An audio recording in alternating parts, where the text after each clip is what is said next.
This year in 2020, the US defense budget is $738 billion in total. Historically,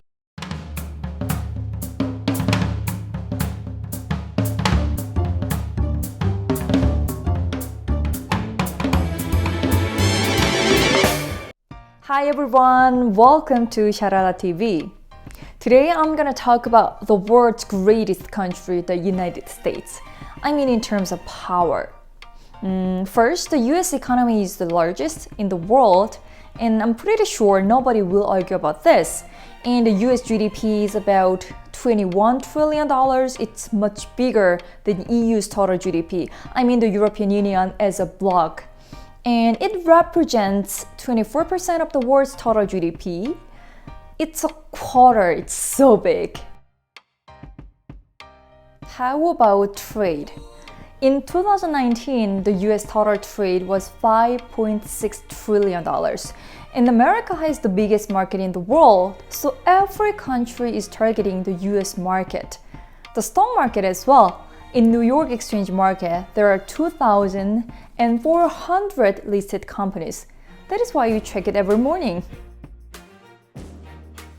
Third, we cannot talk about the US without military power.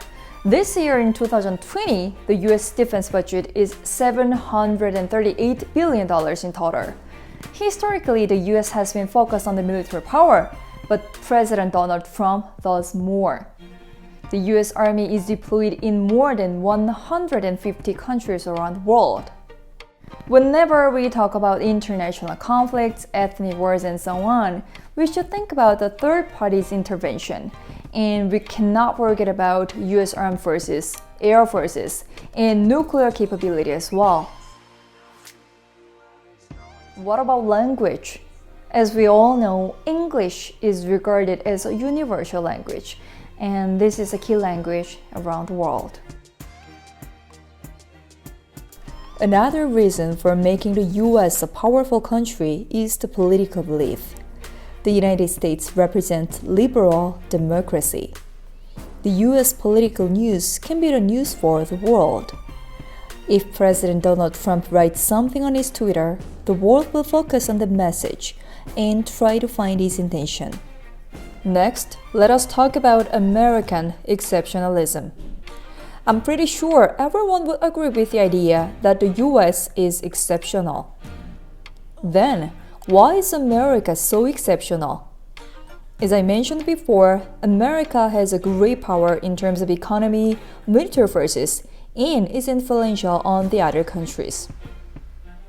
When the world was facing World War I and World War II, the US intervention changed the world order.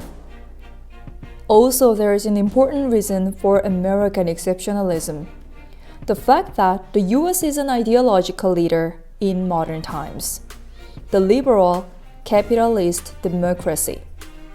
The US pursues liberal capitalist democracy at home and abroad as well.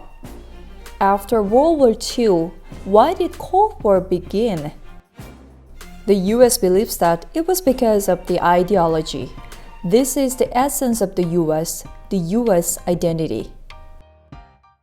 The world politics and the US politics, they are closely related and closely linked to each other. All the American presidents so far have had the same tons on this. For example, John F. Kennedy said, "Let every nation know that we shall pay any price, bear any burden, meet any hardship, support any friend, oppose any foe in order to assure the survival and success of liberty." For example, the trade war between the US and China. Why was it occurred? Was it because of Donald Trump? I would say no. What is the US value? Pro-capitalist and focusing on private property. China was treating on American intellectual property, and it caused a trade war. As we went through the US politics and the US foreign policies, they're very influential on our daily lives. That is why we should know well, or at least a little bit, about the US politics. So from today, I'm gonna give you critical information on this subject. I hope you enjoy. Thank you.